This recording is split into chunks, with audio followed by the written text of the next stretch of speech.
Mga boss, gaano kataas ang tiwala nyo sa kanilang tatlo? Yan, Leandro Libiste, Mag-amang Marcoleta, Senator Marcoleta at Representative Marcoleta. Sobrang taas, sakto lang.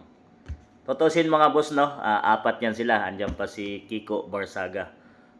Na walang takot na nagpapahayag at nalabanan ang nakikita nilang katiwalian, corruption sa administrasyong nangyayari ngayon mga boss.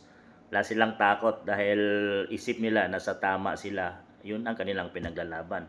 At kapakanan ng taong bayan mga boss ang kanilang iniisip. Hindi yung kanilang sarili at kanilang mga bulsa. Lalo na itong batang ito, si Leandro Libesti mga boss, na pinag-iinitan ngayon dahil sa hawak niya ang Cabral Files na sasabi mga boss, no, at magtuturo kung sino sa mga taong ito ang nakinabang ng malaki dito sa flood control projects mga boss. So marami pa.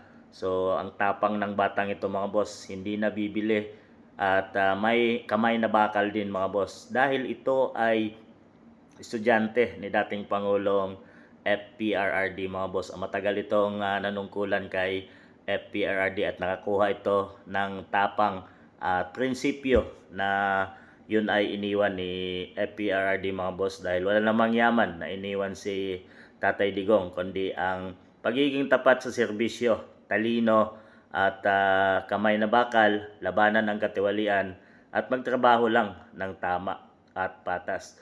Minsan na nga sinabi ni Tatay Digong na kung maalala niyo mga boss sa kanyang anak nung siya ay bumaba na sa pwesto sa 6 na taon na siya mga boss na sinabi niya at tumatakbo nun si BP Inday under Unity Team at si PBBM ang Pangulo ng Pilipinas. Sinabi niya mga boss na day magtrabaho ka lang at Diyos na ang bahala and the gift will me be in heaven. So yun kung matatandaan nyo yun mga boss, yun ang isang iniwang salita ni Tatay Digong na trabaho lang, gawin lang ang kung ano ang binigay na serbisyo at tiwala ng taong bayan.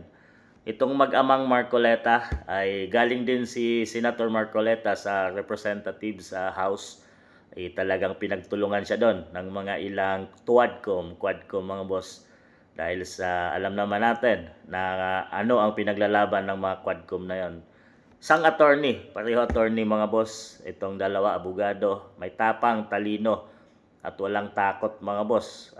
Alam naman natin na pag binangga mo ang administrasyon ngayon, ikaw ay magkakaroon ng samot-saring kaso at hahanapan kanila ng butas. So itong tatlong ito mga boss ay nakakabilib.